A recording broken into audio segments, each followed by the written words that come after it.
દેવગઢ બારિયા તાલુકાના રૂવાબારી ગામ ખાતે ભારતીય જનતા પાર્ટીનો સ્નેહ મિલન કાર્યક્રમ યોજાયો। રૂવાબારી જિલ્લા પંચાયતનો સ્નેહ મિલન પૂર્વ મંત્રી અને દેવગઢ બારિયાના ધારાસભ્ય બચુભાઈ ખાબડના અધ્યક્ષ સ્થાને યોજાયો। બચુ ખાબડ દ્વારા કોંગ્રેસ અને આમ આદમી પાર્ટી પર આકરા પ્રહારો કર્યા હતા। આ કાર્યક્રમમાં જિલ્લા પંચાયતના ઉપપ્રમુખ અરવિંદભાઈ પટેલિયા, ભારતીય જનતા પાર્ટીના તાલુકા પ્રમુખ હરેશ પટેલ સહિત પાર્ટીના કાર્યકરો, સરપંચો, તાલુકા સભ્યો, જિલ્લા સભ્યો ઉપસ્થિત રહ્યા હતા। ટીવી 18 ન્યૂઝ નેટવર્ક સાથે રિપોર્ટર ઇમરાન શેખ, દેવગઢ બારિયા।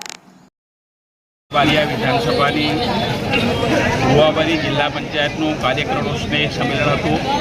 તેમાં ખૂબ મોટી સંખ્યામાં અમારા જિલ્લા પંચાયતના ઉપાધ્યક્ષ છે, તાલુકા પંચાયતનો પ્રમુખ છે, સંગઠનના લોકો, કાર્યકર્તાઓ, ભાઈઓ બહેનો ખૂબ મોટી હજારોની સંખ્યાની અંદર મળીને આવનારા દિવસોની અંદર ભારતીય જનતા પાર્ટીનું સંગઠન થાય, વિકાસની કેડીને આગળ કેવી રીતે વધારે અને ખૂટતી કડીઓ છે આગામી દિવસોમાં પરિપૂર્ણ કરીને આ જિલ્લા ક્ષેત્રનો સમગ્ર દેવગઢ બારિયા તાલુકાના વિકાસ માટેની કાર્યકર્તાઓ સાથે વાત કરી।